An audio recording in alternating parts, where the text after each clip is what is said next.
Oi, bom dia. Vamos conversar sobre sexualidade e espiritualidade.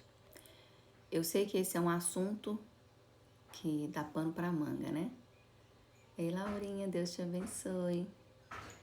Mas se a gente não conversa sobre esse assunto, vai continuar do jeito que tava, né?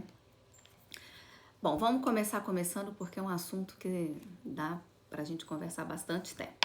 A ideia principal dessa live não é, na realidade, trazer conteúdo, nem mais informação, porque eu acho que hoje a gente tem muita informação, né, na rede social, tem de tudo, né? A ideia é a gente realmente viver na prática, casar o sagrado com o ato sexual, que eu sei que para muita gente isso ainda é bem desafiador, né? Primeiro eu vou falar algumas frases que eu gostaria que vocês prestassem atenção se isso faz parte da sua infância ou se isso fez parte do seu crescimento, né, da sua construção como ser humano. Antes, essa live, ela tem uma abordagem muito didática, né? Então tem vários ensinamentos aqui de PNL, terapia sistêmica, abordagem da Louise Hay, né? Então tem várias metodologias aqui. Presta atenção se vocês ouviram essa frase na infância ou na sua, né, construção mesmo de ser humano. Tenho medo do sexo. Sexo é sujo. Os órgãos genitais me assustam. Não consigo o que desejo. Não tenho o formato certo. Sinto vergonha da minha sexualidade. Não consigo pedir o que desejo. Deus não quer que eu dedique ao sexo. Meu parceiro não vai gostar do meu corpo. Sinto medo. Não sou boa o suficiente. Sexo dói. Homens traem. Mulheres são controladoras. Sexo é pervertido. Tem que ser escondido. Sexo é pecado. É sujo. É feio. É pornografia. É coisa de vadia ou de puta. Mulher não pode ser fácil. Esses são apenas alguns exemplos de frases que eu fiz um estudo e eu pedi a participação de algumas pessoas para me enviarem, de que ouviram na infância. O que isso tem a ver, né? Tem tudo a ver com a nossa sexualidade. Eu vou o tempo todo falar disso daqui, ó. Essa primeira bolinha aqui é a nossa infância, o ia de infância. A infância é isso. A gente ouviu essas frases, todos nós temos desejos, necessidades legítimas. Amar e ser amada, dar e receber, prazer, alegria constante, afeto. Todos nós, seres humanos. Independente de como foi a sua infância, você passou por isso e você passa por isso até hoje. Nós temos umas necessidades legítimas, desejos legítimos. E o que acontece? Dependendo de como foi atendido ou não essa sua necessidade, você criou verdades, que é esse V aqui, foram criadas verdades para você. Porque quando a gente é criança, os nossos pais, educadores, as pessoas com quem a gente conviveu e com quem a gente foi criada, o que elas disserem pra gente é aquilo que a gente vai ter como verdade. A gente não tem intelecto ainda, né, desenvolvido para saber discernir o que é, o que não é. A gente aceita aquilo como verdade, né? E essas verdades que nos foram passadas, num certo momento da vida da gente, elas se cristalizam. E aí a cristalização dessas dores, elas ficam guardadas lá no inconsciente, né? Ou seja, por exemplo, eu quero afeto e eu não tive afeto. Então isso ficou guardado no meu inconsciente, que toda hora que eu queria um abraço, um beijo da minha mãe, do meu pai, eles estavam trabalhando muito, cansados, exaustos, não tinham tempo, eu não tive. Isso ficou no meu inconsciente de forma reprimida, né? E aí, com isso, eu vou criando mecanismos de defesa na vida por causa dessas necessidades legítimas que foram reprimidas. E que é o MD que eu coloquei aqui, que está em volta, né? Esse MD são os mecanismos de defesa que a gente cria em volta. E o que acontece com isso? A gente tem medo, orgulho e obstinação. E, de uma forma muito velada, gente, a obstinação, ela tem dentro da gente, no nosso inconsciente, a ideia de que a gente não é o suficiente, de que a gente não merece, de que a gente não foi feita para valer a pena. Isso é muito inconsciente, tá?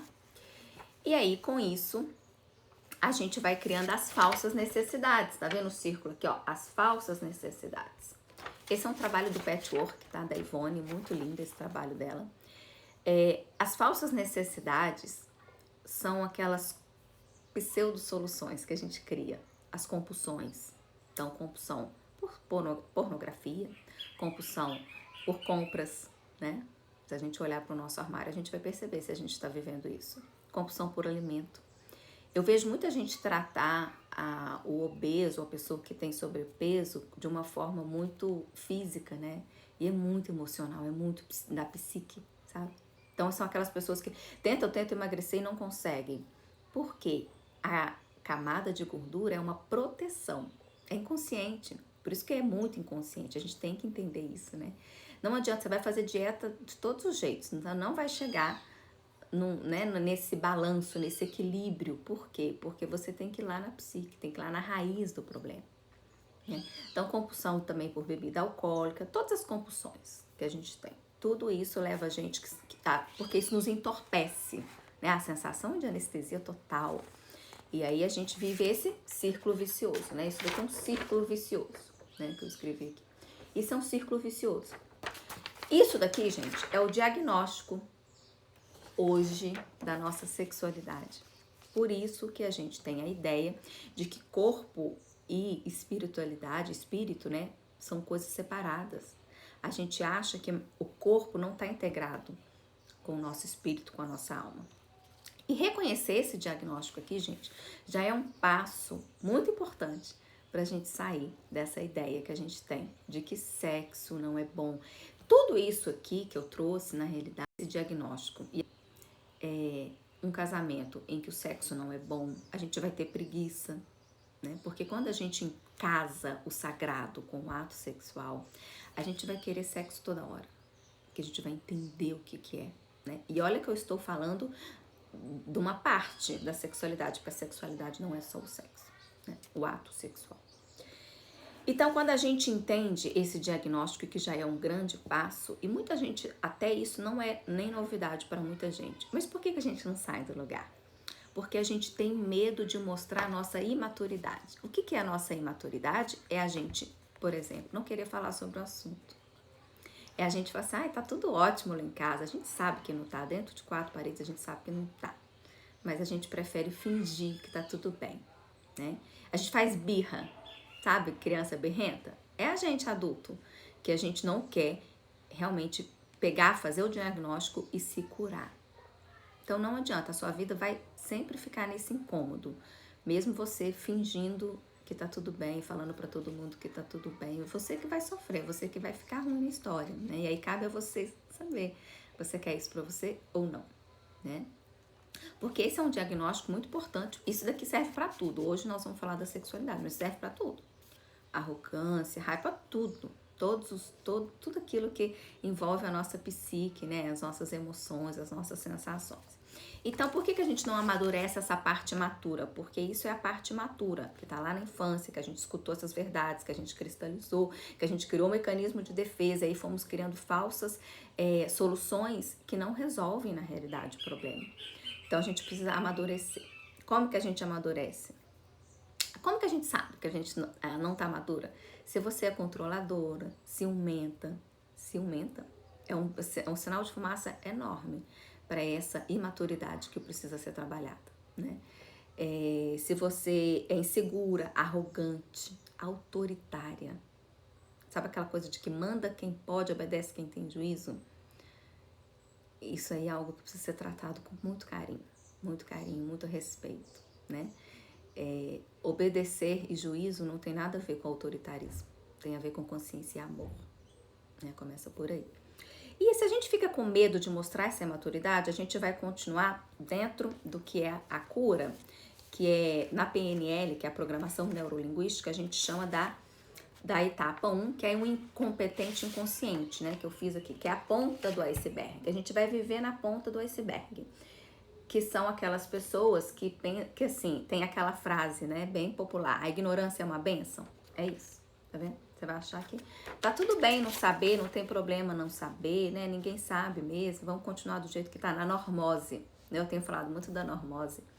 É quando a gente... A normose é um termo que foi criado, acho que pelo Roberto Crema, né? Sobre essa patologia que a gente está vivendo, que tudo é normal, mas não é normal, né? Tá fazendo mal para muita gente, mesmo a gente achando que é normal. Então, se a gente fica nesse medo, a gente vai viver nessa etapa 1, que é a ponta do iceberg. A gente vai viver aqui, e vai levando a vida. Deixa a vida me levar, né? Eu sempre falo disso. Então, para a gente poder se realizar no amor, o que é se realizar no amor? É de verdade viver um amor profundo, um amor que vale a pena. E começando por nós, né? Vivendo o amor próprio, para a gente poder realmente viver isso com maturidade, né? Com sabedoria. Todos nós temos a sabedoria divina e o amor. Uns mais, outros menos, por conta da busca, né? Por conta de querer amadurecer esse imaturo. Esse é o chamado da vida, né? Então, como eu já passei dessa fase de verdade, de ter medo, de ficar... Hoje em dia, eu tenho tanta sede, tanta fome de aprender na prática. E desde os 18 anos de idade que eu busco isso. Realmente, minha mãe, eu falo com minha mãe, que minha mãe... Eu sou muito grata a ela, porque eu não tinha quarto de brinquedos, eu tinha uma biblioteca. Então, eu agradeço muito a ela por ter investido nisso, né? É tão bom a gente aprender. E usar o aprendizado não para ser arrogante, muito pelo contrário. Né? A gente tem que usar o que a gente aprende, estudar, para evoluir, para ter sabedoria interna e viver uma vida cada vez melhor. Né? Não é para ser melhor do que ninguém, né? Quem usa também o conhecimento e todo esse conteúdo para querer ser melhor do que eu também não funciona. Né? Também a arrogância tem lá um pezinho lá na infância, a gente precisa amadurecer também e ser maturo. Mas como eu já passei dessa fase de ter medo, eu realmente tenho buscado muito, eu tenho me apropriado muito dessa força de falar sobre esse assunto, porque é um assunto que eu sei que muita gente fica incomodada, mas eu quero construir uma vida de amor para mim, para o meu marido, para os meus filhos, por isso que eu fico buscando isso, né? Então, quem também está nessa jornada junto comigo, a gente está aqui nessa segunda etapa, que é da incompetência consciente. O que é incompetência consciente? A gente já saiu da ponta do iceberg, tá vendo? A incompetência inconsciente é quando a gente sabe que tem um incômodo, tem alguma coisa que não tá bom. E não tá bom. E por que eu tô falando que não tá bom? Nós temos a gente tá vivendo duas situações extremas. Uma é o sexo que é visto como pecado, errado, sujo, né? Que eu falei no início. E tem também aquele que é visto como o sexo como a libertinagem. Por que eu tô falando isso? Deve ter uns 3, 4 anos, eu participei de um seminário e eu tive acesso a uma informação de que as crianças, hoje eu falo criança, tá? Adolescente de 14, 15 anos, fazendo dança da cadeira, mas de uma forma muito promíscua, né?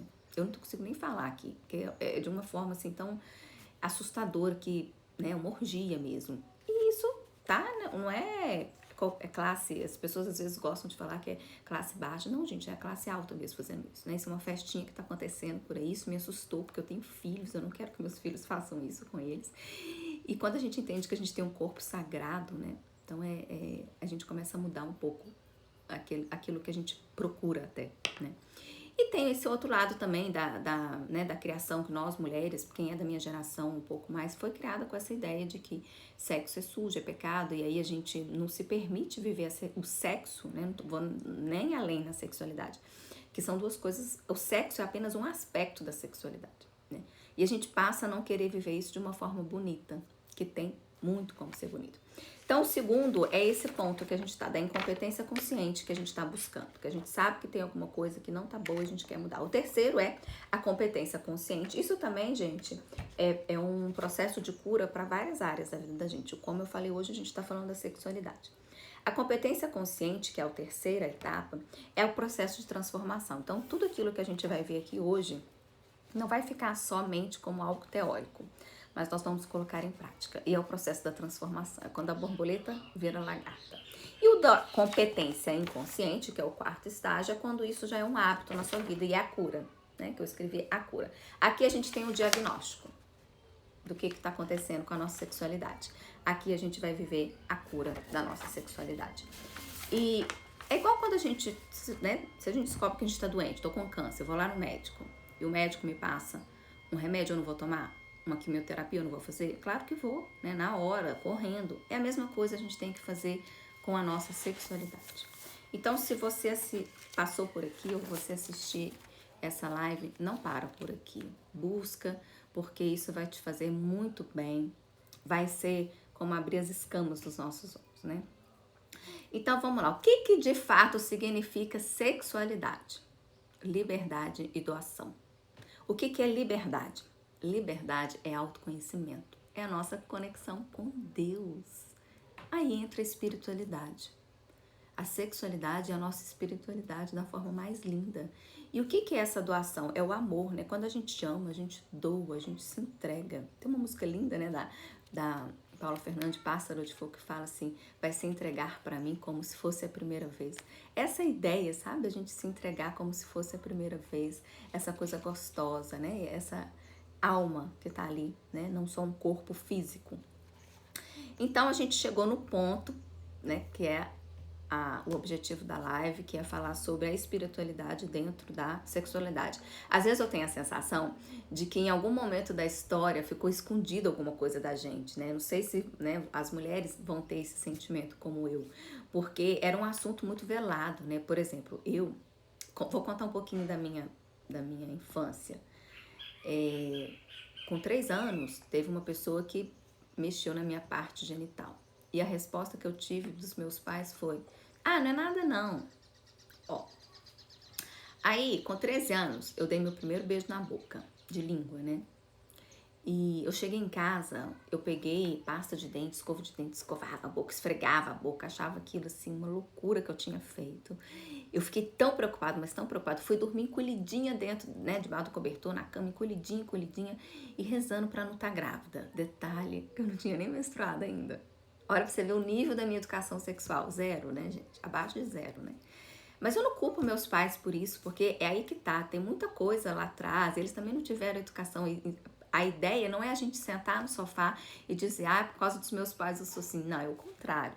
É entender que a gente não teve essa educação e que a gente pode ter a partir de agora, então a gente pode fazer tudo de uma forma diferente. Até mesmo para os nossos filhos, né? Porque se temos filhos, temos que fazer melhor por eles, né? Para eles terem essa educação que a gente não teve. E aí tiveram várias outras questões da minha vida que eu nunca tive conversa. Aliás, até hoje, com 37 anos, eu nunca conversei com meus pais sobre isso. A gente nunca conversou sobre isso. Nunca teve esse tipo de conversa em casa. Tudo meu foi buscando e às vezes por caminhos errados, sim, não tem como, né? Foi muita cabeçada, não tem jeito, porque, né, a gente precisa de ter essa educação. Então eu acho que assim, a partir dessa consciência que a gente vai começando a ter, né, sobre o que é até o sexo mesmo, o ato sexual, a gente não pode, a sexualidade, ela não pode ser reduzida à genitalidade. Se a mulher reduz a isso, ela já perdeu todo o sentido do que é a espiritualidade, né? Como eu falei para vocês, a sexualidade é essa espiritualidade, essa liberdade, essa doação, é a consciência e o amor, né? Então a consciência vem dessa liberdade, do autoconhecimento, da nossa conexão com Deus. E quando a gente começa a entender isso na prática, a gente já começa a cair tantas escamas que a gente começa a dizer, gente, é verdade, eu nunca tinha pensado por esse lado. Porque fala sexualidade, muita gente já pensa até na penetração. A pessoa não pensa nem no ato sexual, já pensa até na penetração, esquece de todo um outro contexto. E quando eu falo da genitalidade, a mulher ainda tem uma dificuldade muito grande de olhar para o órgão sexual dela como uma coisa bonita, como uma coisa bela, como uma coisa que foi criada por Deus. A gente faz muito culto para o órgão do homem, né? Até no dia dos namorados a gente gosta de comprar um presentinho de chocolate que tem a ver, né? A gente cultua muito o que é do homem e a gente não olha para a nossa vagina, para o nosso órgão genital com amor, com respeito. A gente, por exemplo, um assunto muito que eu tenho visto, graças a Deus, muitos médicos, inclusive tem um livro maravilhoso que chama Mulheres em Ebulição, que falam sobre isso, falando sobre o cheiro da mulher, né? A gente tem um cheiro delicioso. A mulher, principalmente quando ela está vivendo o período dela da ovulação, o cheiro dela é super atrativo, é inconsciente. Nos Estados Unidos, as mulheres que estão no período de ovulação, elas ganham mais gorjetas do que quando elas não estão ovulando, para vocês verem como é muito sério. Nós temos um cheiro atrativo. Só que a gente se entope de pílula, né? Se você toma pílula, você não ovula, né? Porque inibe a ovulação, então você não vai sentir esse cheiro. Então você já tirou ali uma parte da sua sensualidade tão inerente a você, né? Tão boa. Outra coisa, a gente não vai tomando pílula e a gente, por exemplo, quem quer engravidar, né? Aí, claro, né? Não toma pílula, quem quer engravidar, mas não percebe o cheiro ali, porque ainda não tem a consciência corporal. E consciência corporal, eu não tô falando de respiração, de músculo, de articulação, é sentir o seu cheiro, é sentir descamando as partes internas durante a menstruação. É sério, isso é tão, gente, isso é uma consciência tão gostosa, né? E a consciência da ovulação também, quando você sente que você tá ovulando. Se você não quer engravidar, você dá o controle do Netflix pro maridão, né? Que aí tudo bem, porque tem que ter o planejamento familiar também. Mas se quer, você vai começar a sentir aquilo ali. E isso já é uma sexualidade ali aflorada, né? Porque é a consciência corporal. Lembra que eu falei no início que a sexualidade é a consciência e o amor, né? E aí, gente, é só alegria. Você já começou a entender esse processo. Então, entender até mesmo isso, né, da pílula, porque muitas mulheres ainda olham a questão de tomar pílula somente como uma questão de saúde pública ou somente como uma questão religiosa. E não tem nada a ver, né, é uma questão espiritual, né, você entender ali a sua natureza, né, como é que funciona o seu corpo. Outra coisa da genitalidade da mulher que a gente tem vergonha de ver, né, de sentir, de tocar. Então, tudo isso é muito importante, né? Isso eu estou falando apenas do ato sexual, que não é somente isso, a sexualidade. Mas quando a gente começa a entender isso, que eu sei que isso já é um caminho árduo para muitas mulheres. Eu sei disso. Mas é preciso para a gente poder de verdade viver a nossa espiritualidade. Não tem jeito de desenvolver espiritualidade se a gente não entender a nossa sexualidade. Isso é impossível. Queria te dizer isso. Se você está nesse processo de desenvolvimento espiritual, essa é uma parte que é mais do que necessária de começar, né? E tem uma outra coisa também, muita gente me pergunta assim, o que tem a ver falar de maternidade com sexualidade? Né? Primeiro que eu acho que tem tudo a ver, começando pelo fato de que nós mulheres, né, onde que está a primeira morada do ser humano? Está no nosso útero, né? Ali, a nossa sexualidade ali, envolvida com a espiritualidade, a primeira morada do ser humano é o nosso útero. Ali é a casa dele. Depois, a nossa vagina e a nossa vulva servem como portais de abrir a vida para esse ser humano, porque quando ele sai de dentro de você, vai para o mundo. Depois, a mulher amamenta. O seu seio serve para nutrir aquele ser humano. Percebe como tem tudo a ver, gente? Não dá para tirar matéria de espírito, alma de corpo, não tem como. A espiritualidade é completamente a sexualidade. Então a gente tem que entender isso mesmo na prática, começar por aí. E na prática mesmo, por exemplo, logo que a mulher pare, tá ali vivendo aquele momento delicioso, né, gente, que a gente transcende.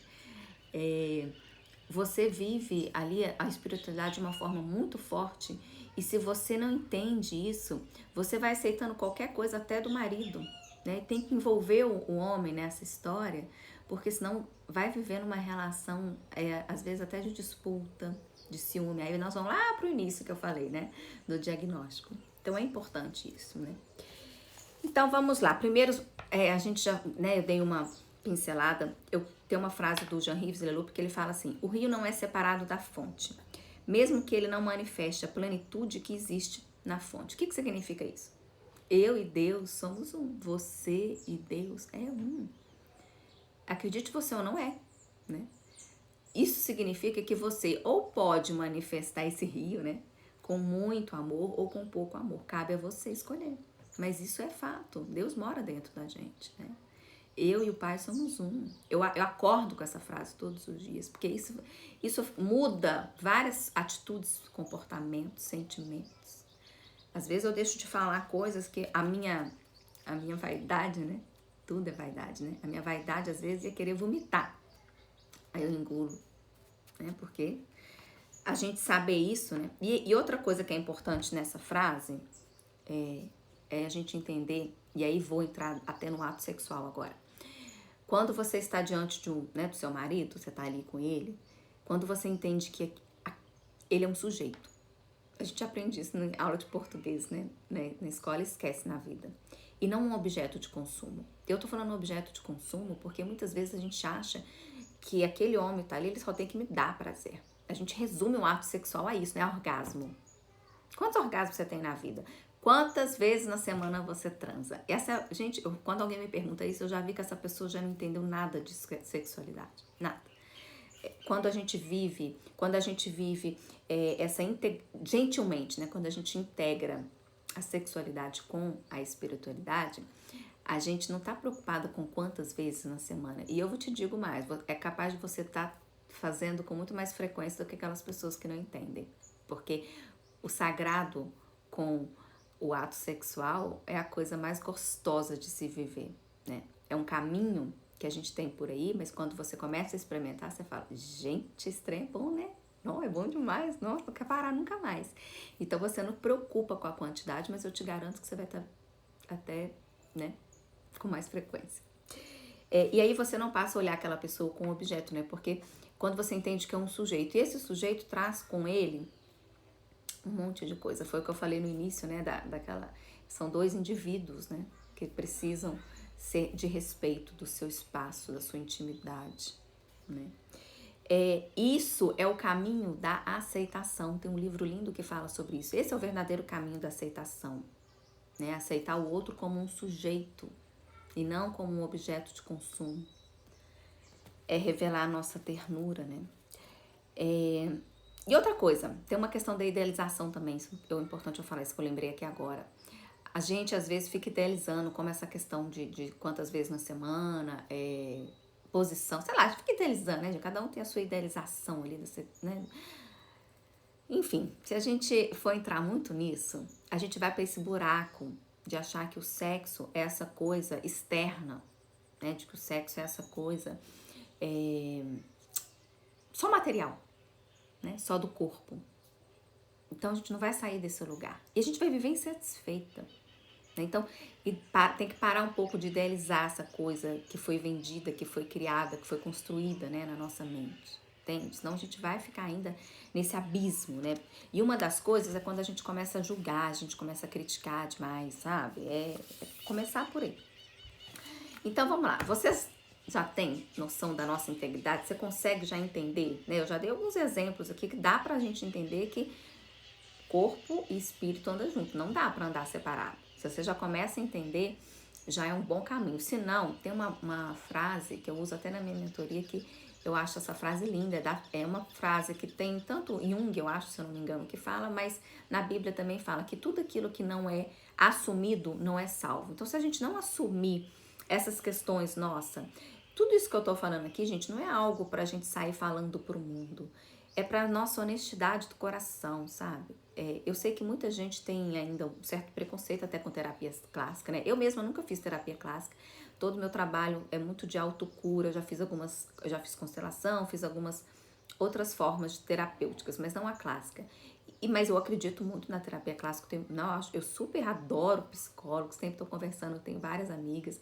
Eu acho importante a gente buscar isso, porque isso não é algo para a gente poder sair falando de qualquer jeito, com qualquer pessoa. Isso é algo para a gente trabalhar com a nossa honestidade, né? Então, assim, seja honesta com você. Você realmente consegue fazer essa integração do corpo e espírito? Não, não consigo. Então, ótimo.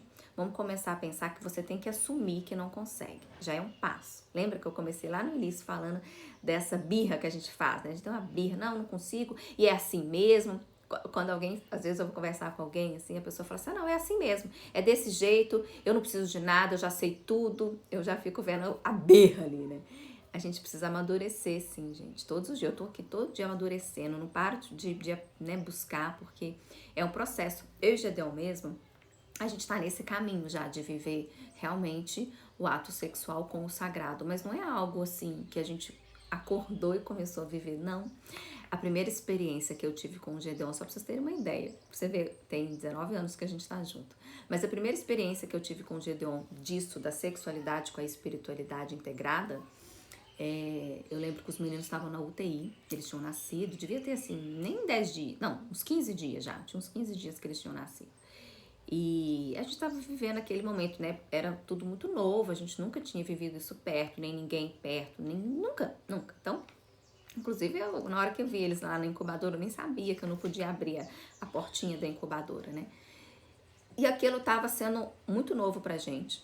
E a gente estava ansioso, Tinha dias que a gente ficava triste, tinha dias que nosso maior sonho era levar as crianças para casa. E aí eu ia pra UTI 6 horas da manhã e voltava às 10 da noite com o Gedeon. Quando a gente chegou em casa um dia, isso devia ter realmente uns 15 dias que eles estavam lá. E a gente sempre voltava para casa, olhava para trás do carro, né? Não tinha os bebê conforto, aquilo dava uma dor, né? E eu lembro quando a gente chegou em casa, eu fico até emocionada quando eu falo desse assunto, porque foi um tempo de muito aprendizado.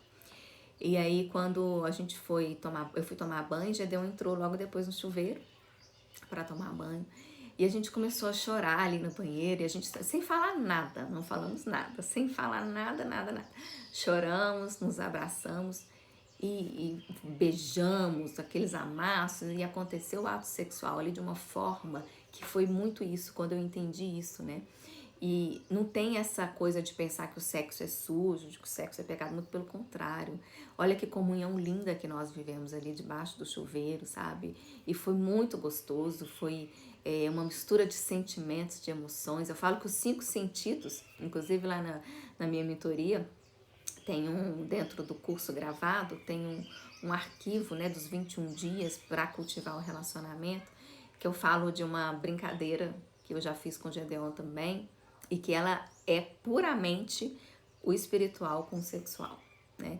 Então ali eu comecei a entender que, gente, isso sim, né, é sexo. É esse sexo que é gostoso, que ele não, a gente não esquece desse dia, ó, pra vocês terem uma ideia, realmente, porque a gente já fez de outras formas que a gente buscava fora, e não foi tão bom quanto isso, né? Porque tá ali a alma inteira entregue, a nossa consciência do que a gente estava vivendo. E eu nem podia, né? Depois que eu fui, a minha ginecologista, depois que eu voltei lá, com 40 dias, né? Aí ela virou e falou assim, pronto, agora você já pode ter relação sexual. Eu falei, uai, como assim?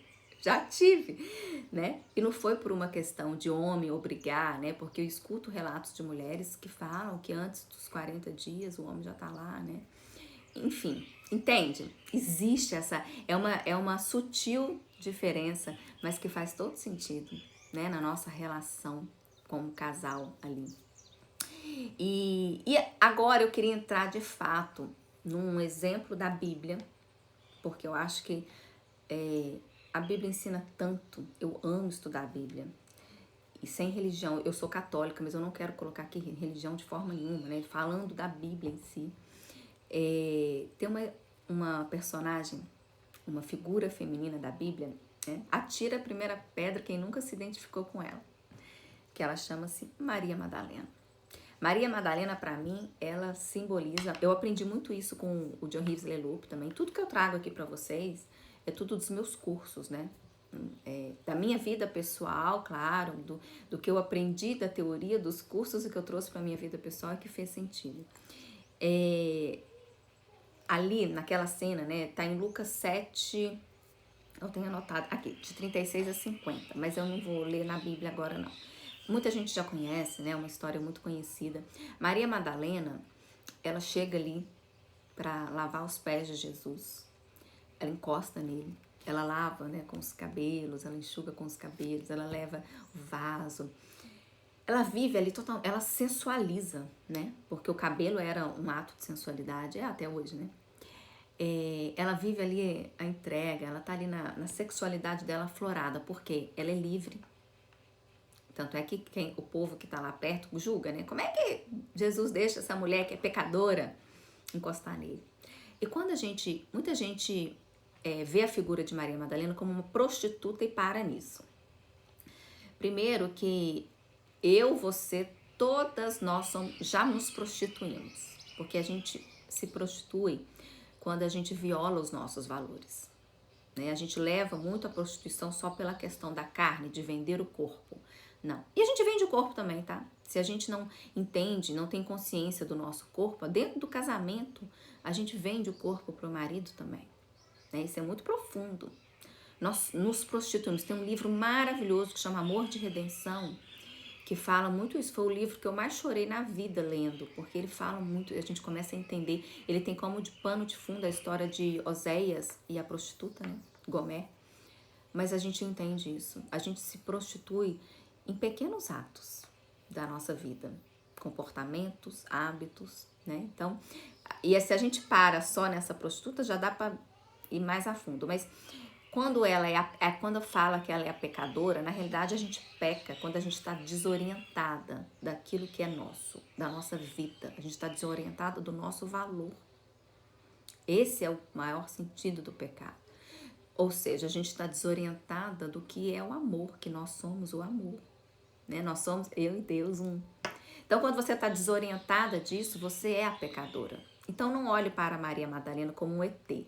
Olhe como sua irmã gêmea, porque somos assim, né? A gente precisa parar um pouco essa hipocrisia, igual o povo que estava lá julgando, que nós também é uma coisa. O povo que estava lá julgando não foi capaz, né? Jesus fala isso. Vocês não foram capazes de me dar esse ato. E Jesus, o mais lindo que eu acho nessa passagem, ele não vira para ela quando ela vai colocar a mão nele e vai fazer todo aquele ato de sexualidade ali. Ela não vira para ele e fala, sai daqui, não sei o quê, né? Que é o julgamento, que são as pessoas que gostam de jogar pedra. Não, ele se permite viver aquilo ali com ela. Olha que coisa mais linda, gente, sério. Ele se permite ser tocado por ela. Ele se permite que ela banhe os pés dele, que ela coloque o perfume, né? Então, só de ler essa passagem, a gente já vai perceber como que a sexualidade ela é completamente espiritual. Ele permite que ele vive ali com ela esse momento e ele acha ruim com os outros, né, que ficam julgando. Então, Maria Madalena é a mulher, essa figura feminina mais próxima da nossa realidade para entender isso. É viver a carnalidade, a materialidade com a espiritualidade, sem essa dualidade, né, de corpo e espírito. Essa é a inteireza. Então, para quem ainda não consegue entender, leia essa passagem da Bíblia, pede o Espírito Santo para te iluminar, para te ajudar a tirar essas escamas e lê. Lê com essa visão, né? Dela tá vivendo ali a carnalidade com a espiritualidade, tudo inteiramente, e em momento nenhum Jesus a recrimina nem nada. Ele fala, seus pecados estão perdoados, mas ele não recrimina. É a dimensão do sagrado, né? Do espiritual ali na carne. E esse símbolo todo também que ela usa, né, na sensualidade, mostra pra gente uma presença de consciência. Por quê? Porque ela tem liberdade de chegar até ele e tem essa consciência de quem ele é, né? Porque a gente podia ficar com medo. Ela não, ela tem consciência de quem ela é. Que é aquilo que eu falei, a pecadora é aquela que tá desorientada dos seus valores. Ali ela começa a ter consciência, né, do valor dela. Ela é livre e se doa, né? Lembra que eu falei lá no início? Sexualidade é liberdade e doação. Ela se doa. Ela dá o amor ali pra ele, que é aquele amor dela. E ele fica feliz porque ele não reprime, né? Não reprime. E os outros lá que ficam lá, né? Percebe como que é muita construção, desconstrução, né, e construção que a gente tem que fazer? Porque eu acho que muito é as vozinhas externas que ficam pra gente, que a gente não pode viver a sexualidade como um ato sagrado. Por causa dessas vozinhas lá da infância e de hoje também, né? Que se até hoje a gente escuta quem não tem entendimento, a gente vai continuar nessa. Eu falo muito todos os dias para quem quer ouvir. A gente aprende a escolher as pessoas para andar com você. De verdade. Porque no nosso dia a dia a gente pode viver o céu e o inferno. Basta quem você está escolhendo viver, né? Então, quem você escolhe seguir nas redes sociais, quem você escolhe conversar, tudo isso influencia demais a nossa vida. Então, pensa bem nisso, tá? E ela é corajosa, né? Uma das características que mais me admira nela é essa coragem, né? Ela rompe com esse paradigma de não poder chegar até Jesus. Olha que delícia, né? Que coragem, né? Porque às vezes a gente fica muito... deixa o medo nos paralisar. Já reparou? A gente tem que pensar nisso. E ela faz para mim esse resgate da sexualidade como um crescimento individual e como um resgate à nossa espiritualidade. Para mim ela é um grande simbolismo ali, né? E aí, diante dessa história da Maria Madalena, eu queria te fazer uma pergunta. O John Reeves tem uma aula dele que ele faz essa pergunta e assim, haja suspiro e choro. Porque eu queria que você pensasse nessa pergunta com muita honestidade. Só você com você. Qual é o seu desejo mais profundo? Eu não tô falando do desejo da sua mãe, do seu pai, do seu marido, do seu filho, o seu. desejo mais profundo. Você sabe por quê? Muitas vezes isso foi tão reprimido e a gente se sente, inclusive inconscientemente, que a gente não é merecedora de uma vida. A gente sente que a gente não devia nem estar aqui. Eu já passei esse tempo da minha vida. Isso foi um deserto muito forte que eu vivi. Porque a gente escuta coisas na infância, até a prostituta, vou te contar uma coisa que a prostituta vive. A gente gosta. Eu li aquele livro Doce Veneno do Escorpião, e às vezes tem gente que acha um absurdo ler um livro desse, né? Mas ele traz tanta informação importante, até pra gente entender o lado da outra pessoa, porque, como eu falei, todas nós somos prostitutas de alguma forma, né? E lá, primeiro eu entendi que acho que é Raquel, né? Eu esqueci o nome da Bruna Surfistinha, o nome verdadeiro dela, mas ela conta que a maioria dos homens que procuravam ela casados, eles procuravam ela porque eles queriam atenção, carinho, né? Olha pra você ver, isso é a sexualidade.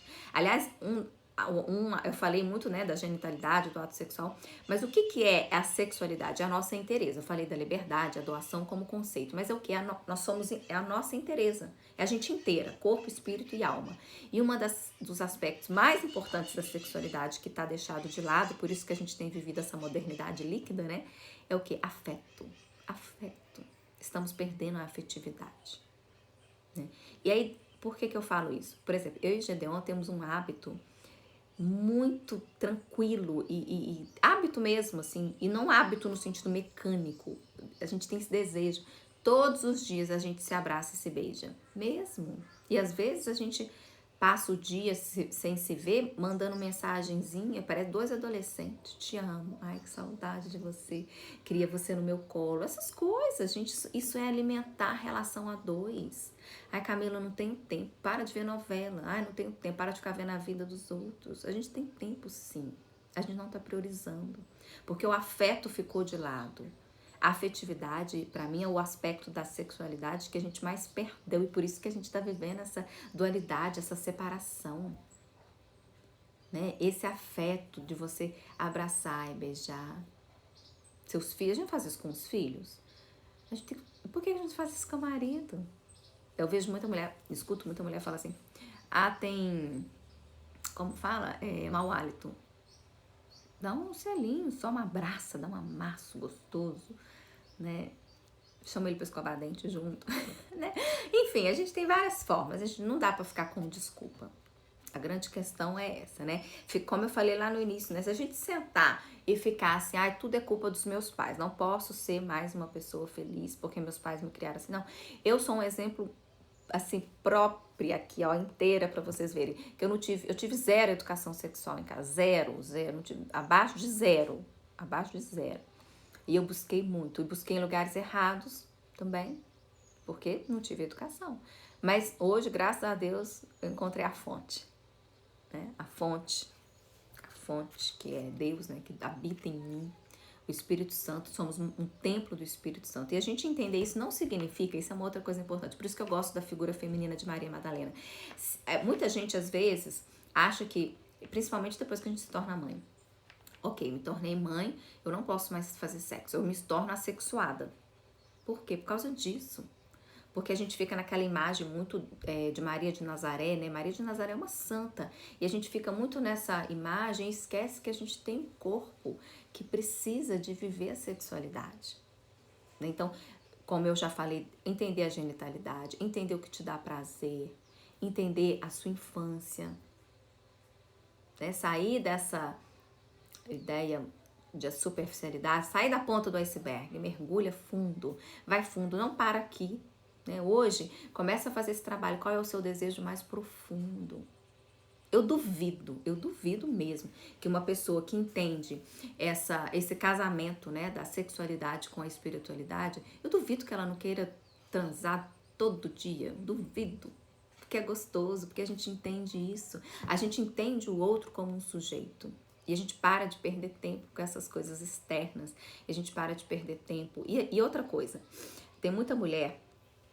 Uma vez, inclusive, eu fui chamada para trabalhar numa novela da Globo e eu tive que fazer um workshop em que eu era a cafetina, a puchanga, papel de vestir meio arrastão, tudo, aquele cenário que você sabe. Eu não fui pra novela, mas eu fiz esse workshop. Eu não fui pra novela principalmente porque eu fiquei eu tava vivendo essa dualidade. Porque eu tive que conversar com uma prostituta, ela chamava Poliana, e eu fui entender e tal, não sei o quê. E eu tava com muito julgamento, né? A primeira coisa que impede a gente, inclusive, de amadurecer a nossa imaturidade é o nosso julgamento. A gente tem que vir com a cabeça para entender, para aprender. E aí, aquilo me chocou muito, né? Eu ter vivido aquilo, né? Eu me senti uma vadia, né? Porque eu tinha que fazer o papel, então eu me senti mesmo. Eu cheguei em casa, eu chorei, achei que eu não podia ter feito nada que eu tinha feito, aquela coisa. E quando eu entendi que a minha relação sexual com meu marido primeiro, ela tem que vir desse diálogo, né? A gente tem que fazer um diálogo. O que é bom para um, o que é bom para o outro, o que dá prazer e pronto. Aquilo que eu fui muito catequizada pelo Padre Léo, saudade dele. Ele falava muito sobre essa relação sexual de uma forma muito aberta, que é como deve ser, né? Porque o sexo é muito natural. E se a gente fica escondendo, que é o que acontecia lá em casa, quando eu era criança, você na sala, a televisão estava ligada, tinha uma cena de beijo, desligava a televisão, né? Era tudo muito velado, muito escondido. E como é bom, né, a gente se abraçar, se beijar, é tão gostoso esse afeto, esse carinho. Então a gente vai perdendo o final porque a gente não tá dando valor pro início, né? Então é importante a gente entender isso, pensar nisso, né? Qual é o seu desejo mais profundo? Quando a gente responde essa pergunta, qual é o desejo mais profundo, que a gente vai lá na nossa infância e a gente começa a amadurecer e ser maturo, a gente começa a ter mais consciência, que é o objetivo principal, né? De entender a sexualidade com a espiritualidade. Crescer em amor e consciência é um convite nosso para todos os dias. Então essa sexualidade habitada pelo Espírito Santo, né, que é transformada por amor e consciência, começa por esse processo da gente ver aquilo que a gente aprendeu, aquilo que foi construído dentro da gente, o que está cristalizado, né? Observar com muita honestidade, sem medo, sem julgamento, observar como que você lida com o seu corpo, né? Como que você olha com o seu corpo? Porque muitas vezes, se a gente tem vergonha de olhar para a nossa genitalidade, né, a gente já está, de uma certa forma, dizendo para Deus, olha como que você me criou, né? E Deus nos criou de uma forma muito perfeita. Só que se a gente não entende isso com sabedoria, com essa inspiração mesmo do Espírito Santo, a gente vai para aquela parte que eu falei, a gente fica ou na promiscuidade ou na repressão.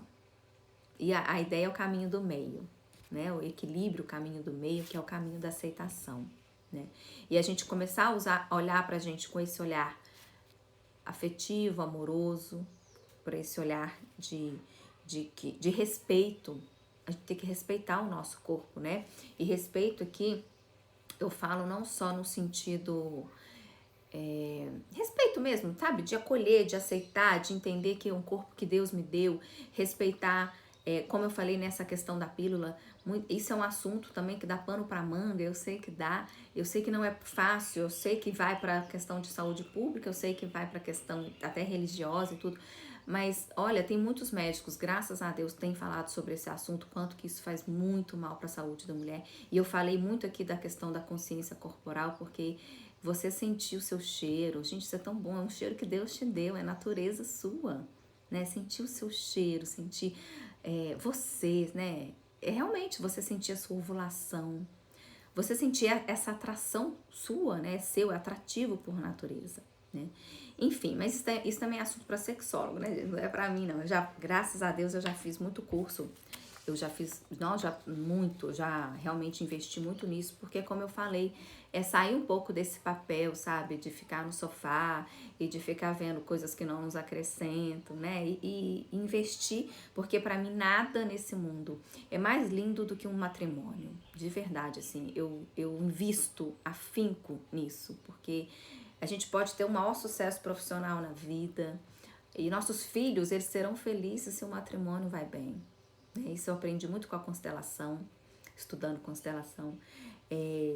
Se a gente consegue vincular, né? Consegue casar o sagrado com o ato sexual, aí que, inclusive na constelação, Tem uma frase que é mais ou menos assim: o maior ato de amor, se eu não me engano, é o sexo é o maior ato de comunhão, uma coisa mais ou menos assim, que realmente é isso.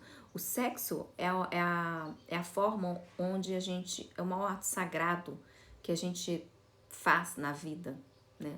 Então, o matrimônio não é brincadeira, não é essa coisa, se não der certo, separa, não é essa coisa de levar de qualquer jeito. Não, é muito sério, muito sério, muito sério mesmo. A gente tem que ter mais, viver mais um amor sólido, né? É o início de tudo, inclusive, né? Se a gente tem consciência de que a gente nasceu de um homem e uma mulher que se amaram, se fundiram ali, né? Se abraçaram, se beijaram e a gente veio ao mundo, já é um motivo da gente entender muito bem esse matrimônio e ficar feliz, né? Eu sou feliz de eu estar aqui, eu sou muito feliz, né? Mesmo que depois não tenha dado certo meu pai e minha mãe, mas eu sou muito feliz de estar aqui. Então eu queria deixar essa mensagem para vocês. Eu acho que deu pra gente poder fazer de uma forma bem didática, né? Acho que deu para entender bem qual que é o diagnóstico, qual que é a cura, tudo aquilo que a gente precisa entender dentro do nosso coração, né? Tudo que a gente precisa entender dentro do nosso inconsciente, para a gente poder não continuar vivendo essas polaridades, né? Da permissividade, da libertinagem. E eu falo isso, gente, não é achismo, não. Eu tenho acesso a alguns dados, algumas pesquisas. O número de homens casados que procuraram na internet, principalmente quando começou a pandemia, sexo virtual, pornografia, foi estrondoso. Não é à toa também que aumentou o número de divórcios. Por isso que é um assunto que precisa de entendimento. Não dá mais para ficar fingindo que tá tudo bem, né? E também o caso dessas adolescentes que estão usando o corpo de qualquer jeito, né? Quando eu falei até da genitalidade da mulher, quando a gente entende como funciona o nosso órgão, né, o nosso corpo todo, e principalmente o órgão genital, é uma coisa extremamente importante para a gente poder não deixar que qualquer um use de qualquer jeito, né? Já começa por aí. Então, é um assunto muito importante, a gente precisa se curar. Eu espero que aqui você tenha despertado alguma coisa dentro de você, né? Principalmente vendo a figura de Maria Madalena. Leiam essa passagem da Bíblia, porque ela é uma passagem linda. Leia com esse olhar, não mais com o olhar de ver ali uma prostituta e que não sei. Não, leia com esse olhar, né? Realmente reflita se você está desorientada do seu valor enquanto filha de Deus mesmo, sabe? Do seu valor não é o valor. Muitas mulheres até hoje, elas têm essa necessidade de fazer muito, de executar demais, de querer mostrar, de querer reconhecimento, porque elas não entenderam o valor dela. Eu vejo muito isso nos meus atendimentos individuais, principalmente. As mulheres estão assim, cansada, né? Cansada. E você vai ver a raiz desse cansaço é isso. Ela não entendeu o valor dela. Ela não entendeu o propósito. Ela não entendeu a missão. Porque quando a gente está vivendo essa consciência e esse amor, e a gente vai escutar todo dia. Olha, a vida continua. A gente escuta coisa todo dia que a gente tem vontade de chorar, né? Mas a gente respira fundo, faz cara de paisagem. A gente entende que a caminhada de cada um, né? Cada um tem um tempo. Eu também vivi muito no inconsciente. Eu vivi muito tempo na ignorância. É uma bênção. Você falou tudo, parabéns. Obrigada, viu, querida? Espero que tenha feito, de verdade, um efeito muito bom dentro do seu coração. Porque eu acho que é muito isso, né? Se a gente não para poder aprofundar nas nossas questões, a gente vive essa ignorância, é uma bênção, a gente vai continuar vivendo uma vida sem sentido. E parar de preocupar com a opinião dos outros, com a grama verde, com não sei o quê, né? A gente preocupar com a vida mesmo, né? A família, aqueles a quem a gente realmente precisa de preocupar e começar com a gente. A sexualidade é totalmente um ato de amor próprio. Entender a sua sexualidade. Por isso que eu trabalho isso na minha mentoria, né? Que as pessoas perguntam, não sei por que você fala de sexo, de sexualidade. Gente, tem tudo a ver, tudo a ver. Quando você entende a sua sexualidade, entende, inclusive isso, esse respeito pelo seu corpo, pela sua alma, pelo seu espírito, pela sua história. E você entende esse respeito pelo outro, né, também. Quando você começa a viver isso na prática, né? Porque tudo que eu falei aqui a gente tem que colocar na prática. Começar a pensar no dia a dia. Porque senão a gente vai ser mais um conteúdo, vai ser mais uma teoria, vai ser mais um conhecimento e e continuamos lá no estágio 1 da ignorância é uma bênção. Não, vamos, por favor, sair desse estágio. Tem uma meditação muito legal das 3 vozes, que no final da meditação são 4 passos, é o passo da fé, da visualização, e tem um outro termo que eu esqueci, que é muito isso. A gente pode se curar todos os dias. A gente tem várias ferramentas e não precisa ter dinheiro nenhum. A meditação é o primeiro deles, né? Meditar não precisa de ninguém. Se você quiser meditar, você já começa. E hoje em dia a gente tem a internet que tem até pelo YouTube meditação guiada. Mas se você quer realmente viver isso, você vai buscar essa cura todos os dias, né? Você vai sair desse papel de vitimismo, de culpa, e isso é todo dia. Eu trabalho isso em mim todos os dias. O autoconhecimento é todos os dias. E cada vez mais que a gente vai fazendo essa descoberta, como eu falei, a minha relação com o Gedeon hoje é outra. É outra de 5 meses atrás, né? E é outra muito por isso, por a gente estar cada vez mais aprofundando. Depois que o Gedeon teve depressão e a gente começou a trabalhar muito junto, é lindo, eu adoro ver a nossa relação, a construção da nossa relação hoje, porque quando eu vejo que a gente, com a depressão dele, com todo o processo que a gente tem vivido de estar fora da nossa casa, e a gente tem vivido, porque dentro do quarto é eu e ele, né? E aí a gente vive ali essa espiritualidade com essa sexualidade, isso, gente, dá uma vontade de viver tão grande, porque sexo é vital, né? Então, quando a gente começa a pensar por isso, inclusive, você sabe quando uma pessoa, porque eu escuto muita gente falar assim,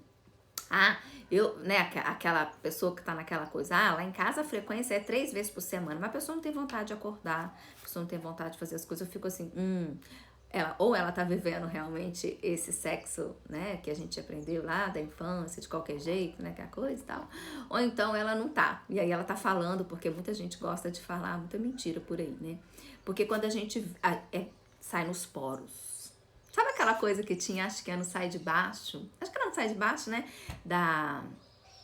ai, gente, eu esqueci o nome, que falava assim, que tava rosadinho, né, da maçã, do pêssego, sei lá, nem lembro, era uma coisa mais ou menos assim, que acho que o Caco Antibes falava, né, eu não lembro direito, mas é isso, você vê o vício da pessoa, você sabe se ela tá vivendo a sexualidade com espiritualidade, você sabe se o ato sagrado é o sexo, ela faz o sexo como um ato sagrado, você sabe se ali ela tá vivendo realmente essa conexão com a criação. Então a mensagem que eu queria deixar é essa, que a gente realmente possa viver essa entrega, esse vínculo, porque tá acabando, que é 1 minuto e meio.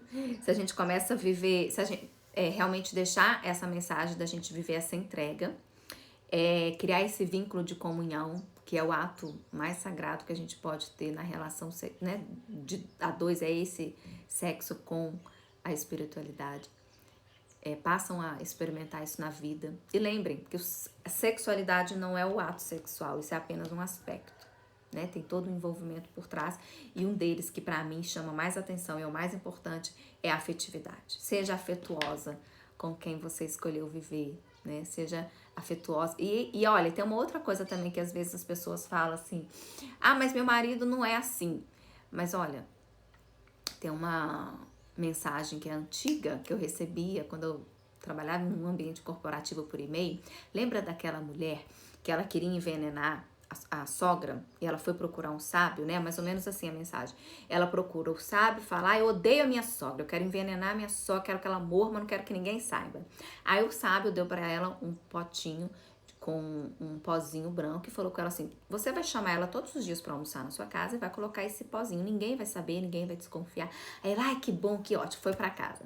Aí todos os dias ela preparava um almoço para a sogra, e aí ela arrumava a mesa, colocava flores e aí colocava o pozinho. Só que depois de uns dias, ela voltou pro sábio, pelo amor de Deus, eu não quero mais matar minha sogra. Aí ele perguntou por quê? Porque eu me apaixonei por ela, eu me encantei por ela. Porque ela começou a entender a sogra. Ela deu atenção, deu amor, deu afeto, amou a sogra. E aí ele falou que ela não tem problema, aquilo era só sal, não era um veneno, ela não vai morrer. Então, depois de dita na internet tem a história inteira. É isso, né? Vamos dar afeto, porque a única coisa que a gente vai trazer de volta para a vida da gente é mais amor. A gente só vai estar vivendo essa comunhão, esse ato sagrado, tá bom? Um beijo, fica com Deus e espero que tenha realmente trazido alguma cura pro seu coração. Obrigada, viu? Todo mundo que esteve presente. a Delícias, eu aproveitei o máximo. Que bom, fico feliz. Um beijo. Fica com Deus, gente.